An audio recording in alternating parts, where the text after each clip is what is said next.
I definitely attempt to reflect upon any pull that comes to me. I think that when you start to feel pulled in a certain direction, there's normally a reason for that. There's normally, a deeper basis. So in the end, I need to make decisions between the pulls that I feel. But I definitely take all of them into account. They all help form the person that I am. That was Thomas Slabon, a 19-year-old student at Trinity College out of the University of Toronto. Thomas was born and raised in the city of Kitchener and is currently studying a double major in classical languages and philosophy. But this isn't always what Thomas wanted to do, and up until a year ago, Thomas was in the novitiate to become a Jesuit priest.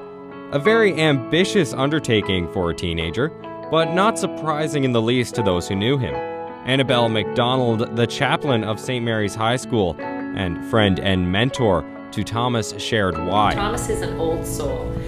I've never met a more older kid than Thomas. Yeah, he came across as this nerdy person, and I think it's because he was years ahead of his peers in maturity. Physically, he was still a kid, but what came out of his mouth would always surprise teacher. And I had more than one teacher describe or come to me and say, that kid intimidates me because he knows more than me and he questions my knowledge. But when you put him in front of a microphone, or you put him in front of the trustees for the school board, or you put him in front of a school, he speaks from the heart, but he doesn't speak like a kid. He speaks, like I said, an old soul with lots of experiences, which is comical because he hadn't had them. An old soul with no life experience, and that's exactly what Thomas said when we discussed his decision to leave the novitiate of the Jesuit lifestyle, along with some of the sacrifices that it involved. The sense of sacrifice grew stronger as time went on in the novitiate specifically, because I realized that I was giving up two things. One, I was giving up the chance to even dream of having a wife and kids and a family and, a little house out in the country with a white picket fence and everything else. And, as cliched and sappy as that sounds, that's really important to me, and that still draws me quite strongly. But also having to give up normalcy, being just another teenager, which I finally have here at university. I perform quite well academically. I'm involved in a lot of extracurriculars. I like to believe that I have a bright future. But I'm also able to kick back and have a couple beers with friends. I'm able to go out and, go to parties, go to a bar, rather than living in a home with a bunch of grown priests, spending my days praying. Those were two major components of life that had to be given up to enter the novitiate. So why even bother? Why enter into something that causes such personal sacrifice? Well, for Thomas, it was a no-brainer, at least at first. So the church was always very important to me, but it wasn't until the last year and a half of high school that I really started to get the sense of, I need to do more, I need to explore this feeling. And in October of grade 12, I went on pilgrimage to Israel for a week and a half. But I was out on the Sea of Galilee, and it was silent. And I was just looking out at where Jesus had walked on water and called his disciples and everything else. And there was some sort of peace, some sort of certainty that entered. And I wasn't sure what it was at that moment. But as I reflected more and more upon it, I realized that it was this sense of calling, and directly calling me right after high school. So I got in contact with the Jesuits, and I ended up entering the novitiate. But one of the important things that they always said to me, and that I think I probably forgot as time went on, was that the novitiate is a time of trying, a time of experiencing, a time of confirming, or not confirming, or confirming in a different direction. And so I had a lot of certainty coming out of high school, and it took the 8, 9, 10 months I spent in the novitiate to destroy that sense of certainty. But who does really know with certainty what they want to do with their life at the age of 19? I certainly didn't. And even now, with Thomas changing from the novitiate to Trinity College, he's still not certain what he wants to do. I'm either going to go back to the Jesuits and continue my studies to be a Catholic priest, or I'm going to go off, hopefully, to Oxbridge or an Ivy League, get my PhD and teach as a professor, or, work with Lausch or some other NGO down in Africa, the developing world.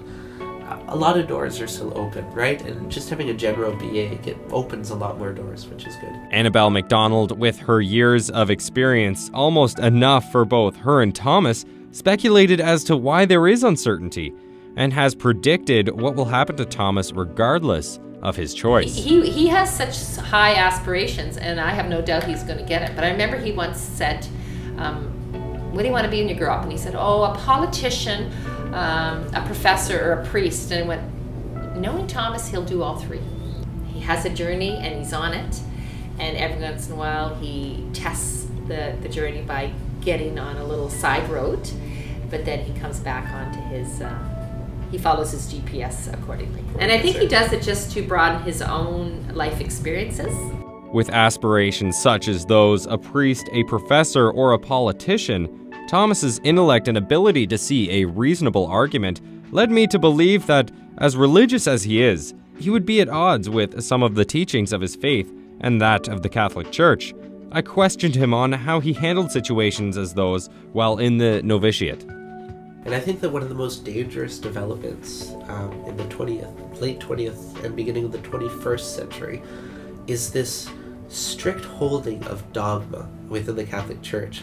This sort of reactionary response to people who question or challenge church teachings, wherein the church or elements within the church say, you have questioned, that is wrong, you must stop if you are to be a Catholic. I think that attitude is, one, dangerous, and two, completely at odds with Catholic teachings.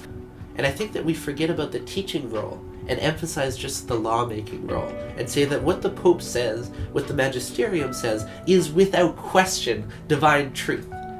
And for the vast majority of the things that the Pope says, that is not true. So, yes, I question. Yes, I disagree. Do I believe that homosexuals should be allowed to be married? Yes, without question. There's a famous saying by a Franciscan monk who says that, is there really so much love in this world that we can afford to discriminate between types of it? And I don't believe that there is. I don't think there ever will be. So no, I think that this discrimination we see in the church against homosexuals is wrong.